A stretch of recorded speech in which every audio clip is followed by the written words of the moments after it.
नमस्कार, city news Kashipur में विकास गुप्ता एक बार फिर आपके सामने हूँ। बात करें अध्यात्म की। जब किसी भी व्यक्ति का मन उचटता है तो वो अध्यात्म की ओर आकर्षित होने लगता है। आज एक ऐसी शख्सियत से हम आपको रूबरू करा रहे हैं जो देश के जाने माने राम कथा वाचक हैं। हमारे साथ मौजूद हैं। जैसा कि आपको पता है, विदित है कि काशीपुर में इन दिनों आवास विकास में राम कथा चल रही है। कथावाचक श्री ब्रजेश पाठक जी आए हुए हैं और सबसे बड़ी बात यह है कि कल इस कथा का समापन होने जा रहा है।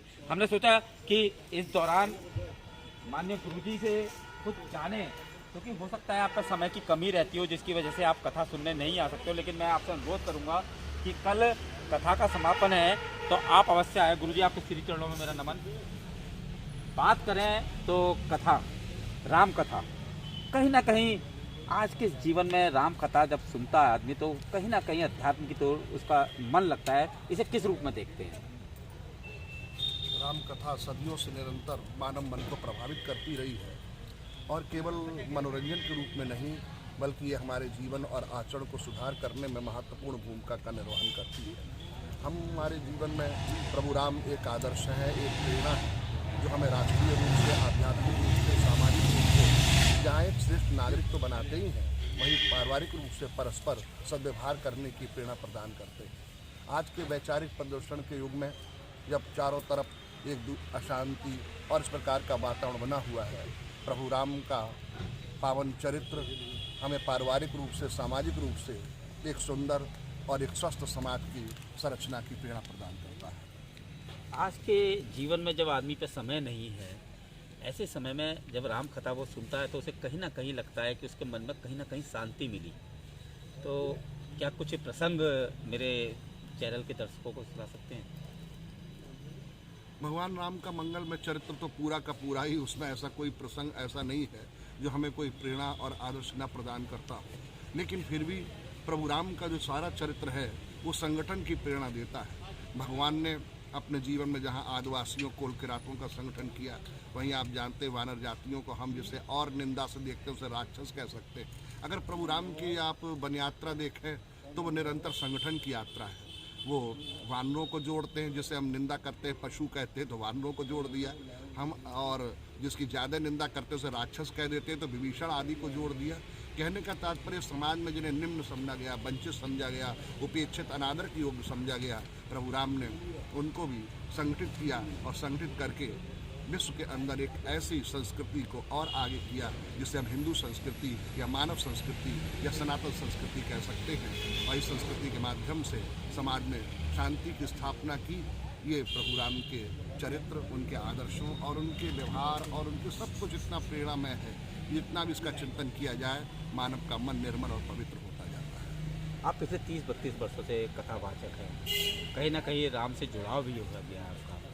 तो अब जब से अयोध्या में श्री राम का मंदिर बन रहा है तो दिल को तो बहुत खुशी मिलती होगी। जी, वो स्वाभाविक है। राष्ट्रीय रूप से तो इसका बहुत बड़ा महत्व है ही। ये तो हमारी सामाजिक और सांस्कृतिक एक प्रकार से जो निरंतर एक सनातन समाज अपने आप को दबा हुआ, कुचला हुआ महसूस करता था, उसे लगता था इस देश में हमारी भावनाओं का अनादर हो रहा है। राम मंदिर के निर्माण से निश्चित रूप से सनातन धर्मावलंबियों के बहुत बड़ा आनंद अनुभव हो रहा है। वो देख रहे हैं कि जो हमारी संस्कृति को अन्यायपूर्वक, अपमानपूर्वक कुचला और दबाने की कोशिश की, वो संस्कृति का उभार आज पुनः सामने दिखाई देता है। स्वाभाविक रूप से मन हर्षित होता है। आपने सनातन धर्म की बात करी। आज की युवा जो संस्कृति है, युवा जो पीढ़ी है, उसका धर्म के प्रति अब झुकाव ज़्यादा होने लगा है। इसे किस रूप में देखते हैं? युवाओं का सामाजिक संस्कृति के प्रति, धर्म के प्रति जो दिखाई देता है झुकाव, वो अपने आप में प्रशंसा की बात है और आनंद देने वाली बात भी है। लेकिन समाज में दिखाई ये दे रहा है लोग प्रदर्शन की ओर ज़्यादा बढ़ रहे हैं। इसलिए भक्ति का जो विकास होना चाहिए, जीवन का जो विकास होना चाहिए, वो नहीं हो पा रहा है। मैं समझता हूँ ये प्रदर्शन न हो करके हमारे जीवन का आत्मदर्शन बन जाए और राम कथा को केवल हम भक्ति और प्रदर्शन, नाच कूद तक कथाओं को सीमित ना रख के अपने जीवन में परिवर्तन कर सकें। संक्षेप में कहूँ तो राम कथा केवल मनोरंजन ही नहीं है, राम कथा जीवन परिवर्तनी है। इसके द्वारा जीवन परिवर्तन होना चाहिए।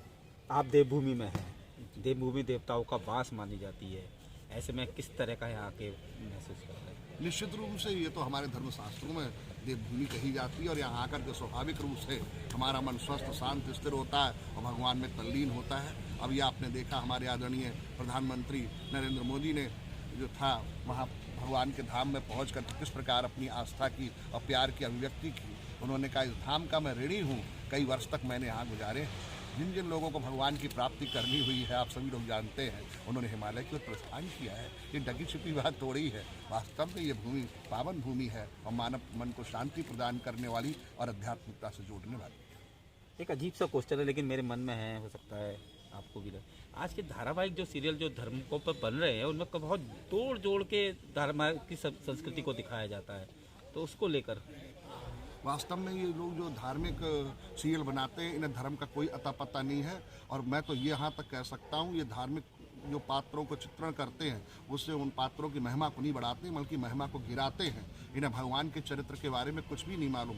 माता सुमित्रा और माता कौशल्या, माता केकई और उर्मिला जैसी महान देवियों को जिस प्रकार के वस्त्र पहनाते हैं और उनके जिस प्रकार के आचरण दिखाते हैं उससे वास्तव में बहुत ग्लानि होती है। लेकिन विरोध कर पाना कहाँ तक विरोध किया जाए, इन्हें इस संदर्भ में अच्छे से विश्लेषण करना चाहिए। विद्वानों के द्वारा जानकारी करके ही रामानंद सागर ने इस में प्रयास किया, हम उनको नमन करते हैं। लेकिन और जो आ रहे हैं उसे देख करके बड़ी ग्लानि होती है कि हमारे बच्चों को धर्म के नाम पर और धार्मिक पात्रों के नाम पर क्या संदेश दिया जा रहा है। वास्तव में धार्मिक पात्रों के चरित्रों का पुनर्निर्माण के नाम पर हनन कर रहे हैं। कल रामकथा का समापन होने जा रहा है, उसको लेकर क्या कहेंगे?